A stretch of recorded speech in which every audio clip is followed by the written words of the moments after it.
2025 matric board ପରୀକ୍ଷା ଦେବାକୁ ଯାଉଥିବା ପରୀକ୍ଷାର୍ଥୀଙ୍କ ପାଇଁ ଆସିଛି ବହୁତ ହି ବଡ ଅପଡେଟ। ଆସିଗଲା ମାଟ୍ରିକ ପରୀକ୍ଷାର ତାରିଖ। ଆଜିର ଏହି ଭିଡିଓରେ ମୁଁ ଆପଣଙ୍କୁ ଜଣାଇବାକୁ ଯାଉଛି ମାଟ୍ରିକ ପରୀକ୍ଷାର ଟାଇମ ଟେବଲ। ଚାଲନ୍ତୁ ଆଉ ଡେରି କରିବାନି, ଫଟାଫଟ ଜାଣିବା କଣ ରହିଛି ଟାଇମ ଟେବଲଟି। ହେଲେ ତାହା ପୂର୍ବରୁ ଭିଡିଓକୁ ଗୋଟେ ଲାଇକ୍ କରନ୍ତୁ। ଚ୍ୟାନେଲକୁ ନ ଆସିଥିଲେ ଏବେ ହିଁ ଚ୍ୟାନେଲକୁ ସବସ୍କ୍ରାଇବ କରି ବେଲ ଆଇକନକୁ ପ୍ରେସ କରି ଅଲ ରେ କ୍ଲିକ୍ କରି ରଖିବାକୁ ଜମାରୁ ବି ଭୁଲନ୍ତୁ ନାହିଁ। ଆସିଲା ବଡ ଖବର, ଫେବୃଆରୀ 21 ରୁ ହେବ ମାଟ୍ରିକ ପରୀକ୍ଷା। ଫେବୃଆରୀ 21 ରୁ ଆରମ୍ଭ ହୋଇ ମାର୍ଚ୍ଚ 6 ଯାଏ ଚାଲିବ ମାଟ୍ରିକ ପରୀକ୍ଷା। ଫେବୃଆରୀ 21 ତାରିଖ ଅର୍ଥାତ୍ ପରୀକ୍ଷାର ପ୍ରଥମ ଦିନ ଏମଆଇଏଲ ଓଡ଼ିଆ ପରୀକ୍ଷା ହେବ। ତାପରେ 24 ତାରିଖରେ ପୁଣି ସେକେଣ୍ଡ ଲାଙ୍ଗୁଏଜ ଇଂଲିଶ ପରୀକ୍ଷା ଅନୁଷ୍ଠିତ ହେବ। ସେହିପରି 27 ରେ ଗଣିତ, ମାର୍ଚ୍ଚ 1 ରେ ବିଜ୍ଞାନ ପରୀକ୍ଷା ହେବ।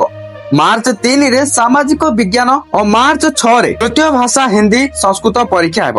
ସକାଳ 9ଟାରୁ ଦିନ 11:30 ପର୍ଯ୍ୟନ୍ତ ଚାଲିବ ପରୀକ୍ଷା। ଗଣିତ ପରୀକ୍ଷା ପାଇଁ ଅଧିକ 15 ମିନିଟ ଦିଆଯିବ, ଯାହା ଫଳରେ ଗଣିତ ପରୀକ୍ଷା 11:45 ରେ ସରିବ। ଏବେ ତ ଆପଣ ଜାଣି ସାରିଲେ ମାଟ୍ରିକ ବୋର୍ଡ ପରୀକ୍ଷାର ଟାଇମ ଟେବୁଲ କଣ ଥିଲା। ଏବେ ଭିଡିଓଟିକୁ ସେୟାର କରି ଆପଣ ବି ସମସ୍ତଙ୍କୁ ଜଣାଇ ଦିଅନ୍ତୁ।